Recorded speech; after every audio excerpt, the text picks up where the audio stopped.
Bien, nous allons reprendre cette matinée en écoutant deux nouvelles communications. Donc, la première nous sera présentée par Jean-Baptiste Amadieu, qui est chercheur au CNRS, rattaché à l'Unité République des Savoirs et qui s'intéresse tout particulièrement au phénomène de censure et plus généralement aux relations qui se nouent entre le littéraire, le juridique et le religieux. Il est notamment l'auteur du livre qu'il va nous présenter, qui s'intitule « La littérature française au XIXe siècle, mise à l'index, les procédures », et qui vient de paraître au CERF l'an dernier, en 2017. Il dirige par ailleurs la collection Littérature et censure aux éditions Classique Garnier, et je ne m'attarde pas davantage pour lui laisser la parole. Merci Madame la Présidente. Je remercie également Antoine Compagnon de son aimable invitation pour ce colloque sur les nouveaux objets et les nouvelles méthodes de l'histoire littéraire. En 1998, le cardinal Joseph Ratzinger décide d'ouvrir les archives historiques de sa congrégation, la Congrégation pour la doctrine de la foi, dans un contexte de repentance voulu par le pape Jean-Paul II. Et ces archives historiques comprennent notamment deux fonds importants d'archives. Le fonds du Saint-Office, qui est l'ancienne Inquisition romaine et universelle et qui devient, après le Concile Vatican II, Congrégation pour la doctrine de la foi, mais également d'une autre congrégation, la congrégation de l'index. Le terme d'index désigne d'abord un catalogue, un livre de bibliographie indiquant tous les ouvrages interdits de lecture aux fidèles catholiques.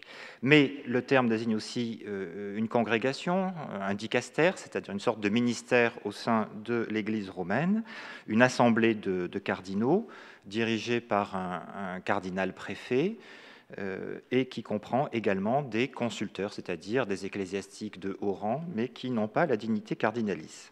Cette congrégation de l'index disparaît en 1917 et ses compétences, pour mettre à jour le catalogue de l'index, ces compétences sont transférées au Saint-Office, à une section du Saint-Office intitulée Censura Librorum. De nombreuses œuvres de fiction françaises du XIXe siècle, à la fois romans et pièces de théâtre, ont été mises à l'index. Mais le catalogue ne précisait pas les motifs. Désormais, grâce à l'ouverture de ces archives, nous avons accès à l'ensemble des pièces de procédure. L'index, si on l'ouvrait par exemple à l'entrée Sand, Georges Sand, vous aviez tout simplement la clausule de condamnation, Omnes Fabulae Amatoriae, toutes les histoires d'amour, et ensuite vous aviez la date du décret. En l'occurrence, il y a 4 décrets de condamnation, le dernier de 1863. Ici, il s'agit d'un index de 1900, donc qui subit la simplification administrative voulue par Léon XIII, mais si nous prenons les index antérieurs, une édition plus ancienne, par exemple l'édition de Grégoire XVI, Grégoire XVI est mort en 1846, vous avez à l'entrée Georges Sand, d'ailleurs classé à la lettre G, puisqu'on considère que son pseudonyme, et on pourrait mettre une sorte de tiret entre Georges et Sand. Vous avez beaucoup plus de précision, c'est-à-dire l'Élia est condamné par le décret du 27 novembre 1840. Ensuite, vous avez le décret du 30 mars 41 avec plusieurs titres mis à l'index. Et enfin, un décret du 5 avril 1842 qui porte condamnation de Spiridion. Bien entendu, le dernier décret, celui de 1863, n'est pas présent puisque c'est une édition qui est antérieure. Voilà, donc on ne savait pas plus sur les mises à l'index que ce que indiquait le catalogue de l'index. Ces décrets étaient quand même publics. Je vous montre l'exemple du décret de condamnation de Spiridion de Sand. Vous voyez que Spiridion apparaît dans la liste en 4e position. Et juste en dessous, nous trouvons le vicaire des Ardennes de Balzac, sous le pseudonyme d'Horace de Saint-Aubin, et également la femme supérieure, la maison Nucingen, et la torpille, toujours de Balzac. Alors, quelles ont été les principales œuvres du XIXe siècle fictionnel mises à l'index? Je vous présente donc un tableau récapitulatif. Vous avez des clausules nominative, c'est-à-dire, alors on distingue deux types de condamnation, une clausule nominative, c'est-à-dire un titre de livre, et une clausule générale, c'est un ensemble de livres, voire toute l'œuvre, ce sont les opéra omnia. Donc Hugo et Lamartine sont condamnés, et ensuite il y a une abondante condamnation de deux auteurs qui sont Sand et Balzac. En effet, l'Annonciature à Paris, au début des années 1840, envoie une caisse d'une trentaine de livres de Sand et Balzac à la congrégation qui les examine progressivement au fil des sessions, puisque chaque ouvrage doit faire l'objet d'un rapport, et quand il y a plusieurs ouvrages, en général, on confie à plusieurs rapporteurs la rédaction de ces analyses. Pour les années 1850 et 1860, on voit apparaître davantage de clausules générales plutôt que nominatives. Par exemple, pour Eugène Sue, vous avez l'ensemble des œuvres, quelle que soit la langue. Pour Dumas, condamnation générale de ses écrits romanesques, qu'il s'agisse de Dumas père ou de Dumas fils, et dans toutes les langues également. 63, toujours la même année que Dumas, c'est George Sand avec ses opéra omnia, c'est le 4e décret qui porte condamnation de ses œuvres, et enfin ce grand décret du 20 juin 1864, qui est très particulier, puisque plusieurs auteurs sont signalés, et pour certains, vous avez des condamnations mixtes, à la fois des condamnations de titre, mais aussi des condamnations générales. Par exemple, pour Balzac, vous avez, la dernière, vous avez le Père Goriot, l'Histoire des 13, Splendeur et misère des courtisanes, et aussi, clausule générale, et omnia scripta, donc tous les écrits de Balzac. Le pape Pie IX consent à approuver ce décret de condamnation, mais convoque ensuite le préfet de l'Index pour lui demander d'arrêter les examens de la littérature française, ce qui explique un silence de 30 ans de la congrégation de l'Index, puisqu'il faut attendre 1894 pour que de nouveau la littérature française fasse l'objet d'une condamnation, avec le premier roman de la trilogie de Zola, Lourdes, en 1894, sachant que les Rougon-Macquart avaient déjà été dénoncés par l'Annonciature dans les années 1870, mais effectivement, l'Index a respecté cette volonté de Pie IX de ne plus examiner la littérature française et donc n'a pas fait l'objet de poursuites. L'examen de Lourdes conduit la congrégation à s'intéresser à l'ensemble des œuvres. Donc, vous avez un décret Opera Omnia en 1895, puis, après la parution de Rome, la congrégation examine de nouveau le roman. Alors, une condamnation opéra omnia, c'est toujours une condamnation jusqu'à la date du décret, puisqu'on ne peut jamais présumer, évidemment, ce que produira un auteur. C'est pour ça qu'on continue au-delà. Tant qu'un auteur est vivant et publie, il peut toujours faire l'objet de nouvelles mises à l'index. Voilà pour ce qui concerne le corpus qui m'a été donné d'analyser. La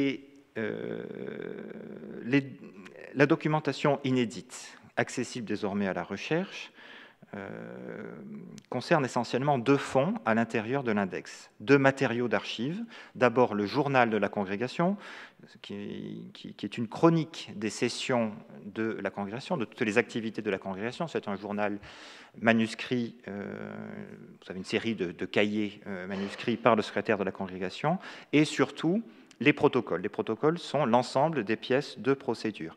Si l'on passe d'un matériau à l'autre, on peut suivre étape par étape la procédure.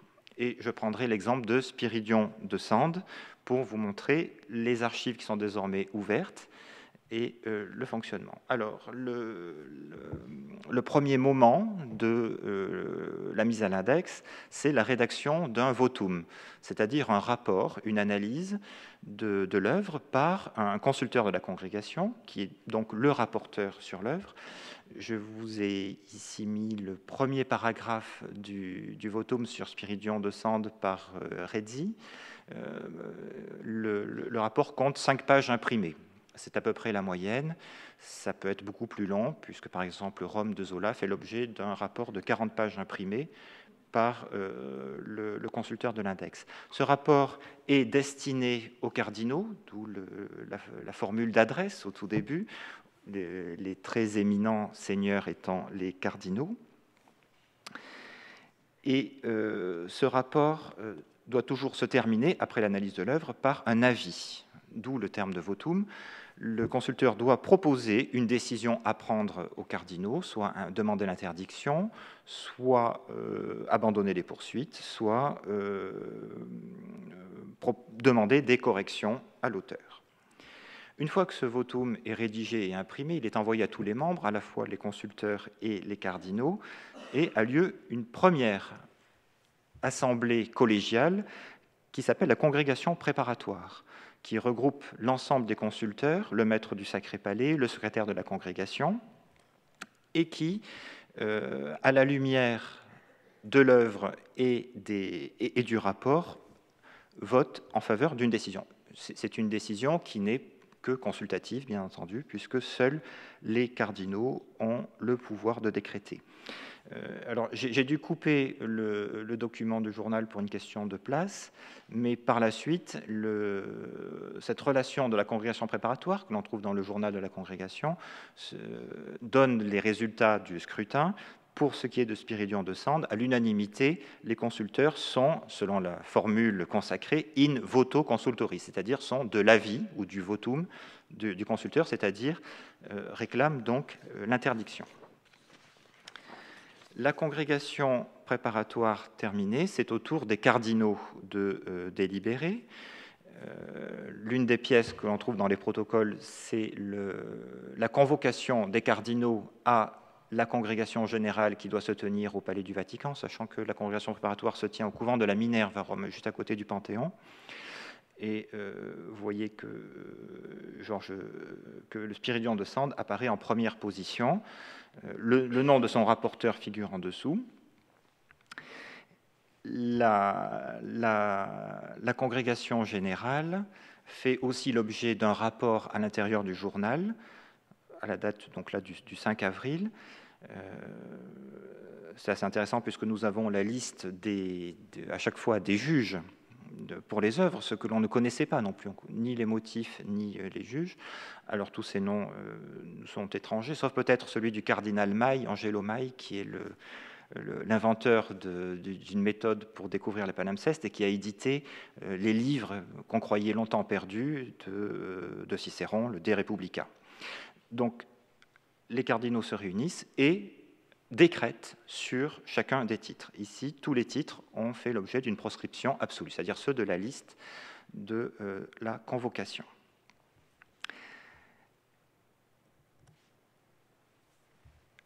La procédure ne s'arrête pas là, puisqu'il faut encore que ce décret des cardinaux soit ratifié par le pape. Pour cela, le secrétaire de la congrégation se rend en audience auprès du pape et présente les arguments un peu simplifiés, c'est-à-dire un très succinct résumé de chacune des censures. Donc vous voyez que Spiridion de Sande tient simplement quelques lignes, comme les autres ouvrages, pour que le pape puisse prendre sa décision de façon éclairée. Donc ces notes qu'emporte avec lui le secrétaire sont aussi conservées dans les protocoles de la congrégation. Nous savons comment s'est passée l'audience, cette fois-ci grâce au journal.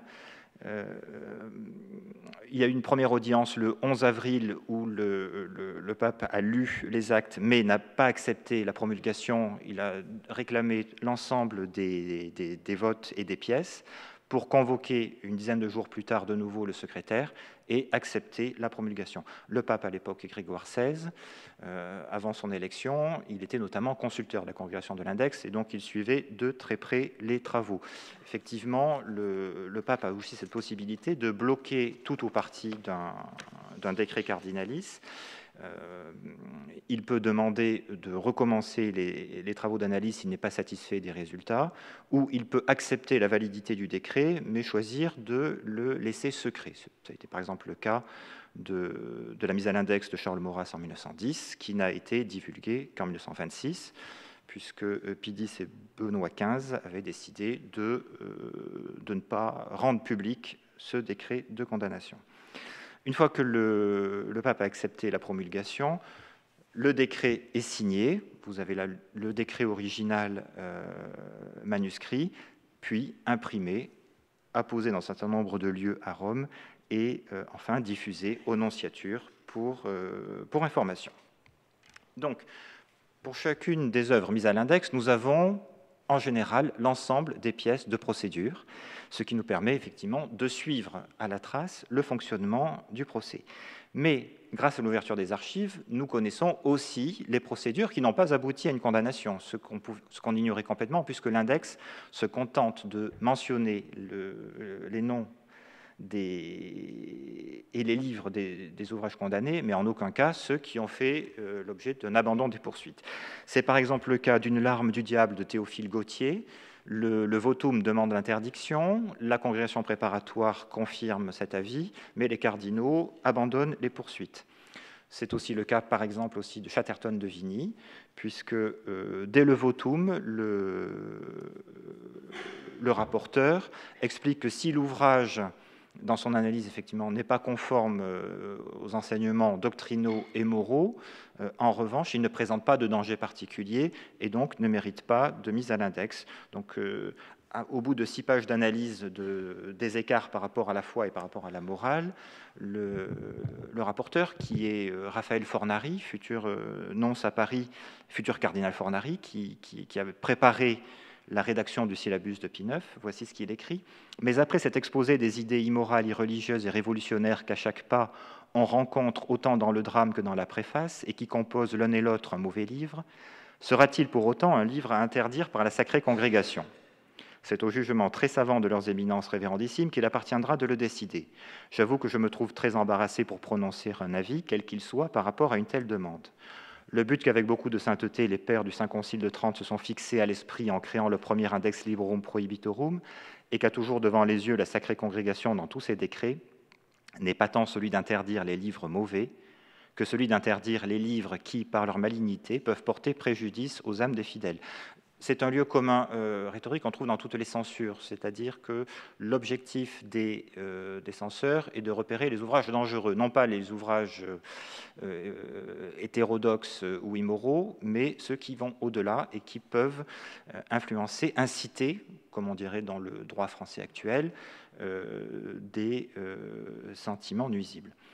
Il peut y en avoir beaucoup dont il est improbable, quoique mauvais, qu'ils portassent préjudice parce qu'ils ne sont pas à la portée de tous, comme le seraient de nombreux classiques grecs et latins, qui, en dépit des nombreuses obscénités qu'ils contiennent, ne sont pas interdits pour cette raison ou parce que, bien qu'ils soient à la portée de tous, leur nullité, pour ainsi dire, est si grande qu'il n'est pas croyable qu'ils puissent porter préjudice, et ils tombent dans l'oubli dès leur première parution, parce que, remplis d'ineptie et dépourvus de tout mérite littéraire, ce qui est précisément le cas dont on traite ici. Puis il se lance dans une sorte d'analyse au vitriol du style de Chatterton, en montrant qu'en aucun cas, le personnage pourra exercer un charme, une séduction, puisque c'est le terme qui revient régulièrement, à la fois sous l'aspect séduisant et séducteur, on dirait manipulateur, du style.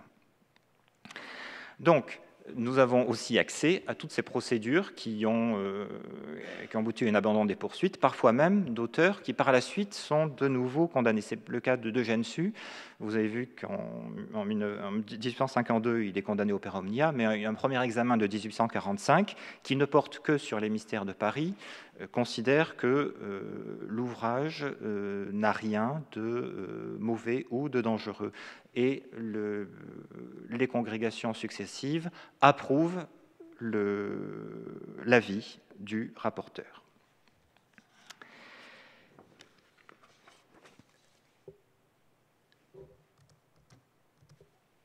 J'ai passé les 20 minutes, donc je vais dire quelques mots de conclusion. Je me centrerai simplement sur l'un des termes, pour le coup, du colloque, non pas nouvelle méthode, mais nouvel objet.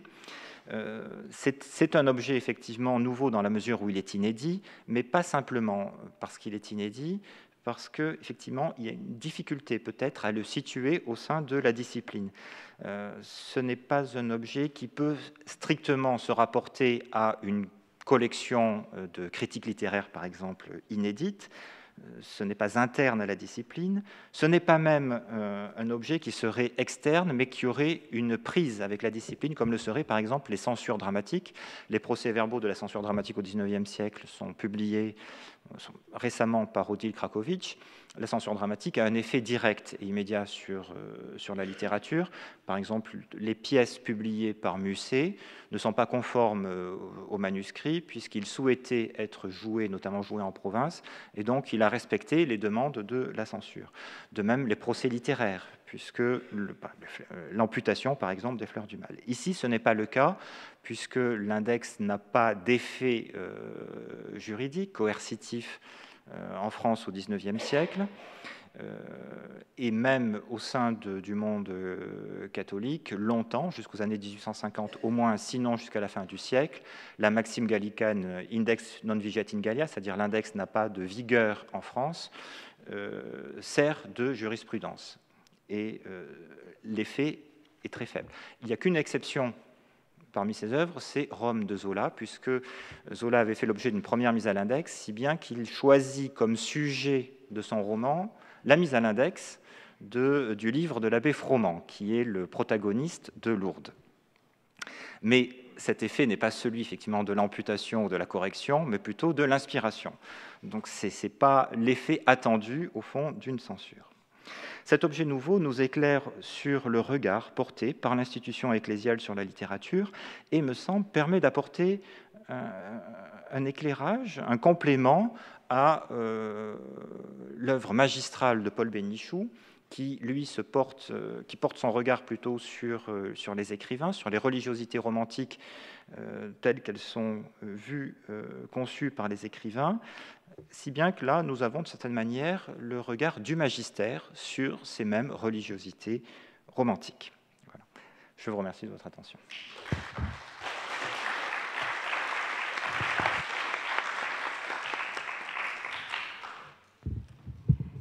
Merci beaucoup, Jean-Baptiste. Alors, j'ai plusieurs questions, mais il y en a une à laquelle ta conclusion a répondu en partie. C'était une question sur le degré exact d'observance des interdits, quel était leur impact, parce qu'effectivement, j'avais en tête que l'Église gallicane, jalouse d'une certaine forme d'indépendance, n'appliquait pas nécessairement l'interdit, mais alors du coup, parce qu'en plus, la question m'était venue au moment où tu as parlé de Maurras, parce qu'à partir du moment où il y a un interdit qui est posé en 1910, si j'ai bien compris, mais qui n'est pas rendu public avant 1926, qu'en est-il de l'effet de ces... Ça n'a aucun effet. Si j'avais eu plus de temps, peut-être que j'aurais parlé aussi des problèmes disciplinaires pour aborder un sujet qui est à la fois dans l'histoire littéraire, mais aussi l'histoire de la jurisprudence, et l'histoire de la lecture, ou encore l'histoire de la curie romaine. Alors, pour répondre à ta question, le régime juridique propre à l'index n'a rien à voir avec ce que nous concevons comme droit. À la fois dans le degré de normativité, puisque ça a été l'un des fils conducteurs de ce travail, de montrer au fond tous les écarts qu'il y a entre les normes qui sont fixées par le législateur et les libertés que prennent aussi bien les censeurs que les lecteurs. Je me souviens que mon jury de thèse, mon directeur Antoine Compagnon m'avait dit on a parfois l'impression qu'il n'y a que des exceptions et que la règle, la norme n'est pas observée. Alors, effectivement, l'Église de France met un certain temps à reconnaître la valeur juridique de l'index, mais une fois que cette valeur est reconnue, disons pour le monde clérical à partir de 1850, et pour le grand public, si je puis dire, des fidèles, au moment où Léon XIII publie son encyclique en 1897, Officiorum ac Munerum, qui confirme l'autorité de l'index, eh bien, affluent une grande quantité de demandes de dérogation. Là aussi, c'est impensable dans notre régime juridique, c'est-à-dire si un livre ou un spectacle est interdit, en aucun cas on peut aller devant le tribunal ou l'autorité administrative avec une attestation, je ne sais pas, de son psy qui explique que non, le livre n'aura aucune incidence, il n'y aura pas de contagion de la haine sur le spectateur, mais c'est le cas effectivement pour l'index qui accorde des dérogations. Donc là aussi, si bien que c'est plutôt de l'ordre de l'appel au boycott, concrètement, hein, je veux dire, effectivement. Alors, dans le Maurras, c'est encore une autre chose, c'est-à-dire, puisqu'on en a l'ignorance, ça n'appartient pas vraiment au droit. Le minimum du droit, c'est la publicité, me semble-t-il. Merci beaucoup. J'avais une autre question ou série de questions. Là, c'est peut-être plus la linguiste qui parle. Est-ce qu'on a des témoignages sur les procédés ou les procédures qui sont utilisées par les censeurs pour effectuer leur lecture? Parce que c'est des lectures un peu sérielles, donc j'imagine, je ne sais pas, est-ce qu'il y a des procédés d'indexation? Est-ce qu'on sait si... est-ce qu'on sait ce qu'ils pointent? Est-ce que ça peut être un usage du lexique? Ou je ne sais pas, est-ce qu'il y a des...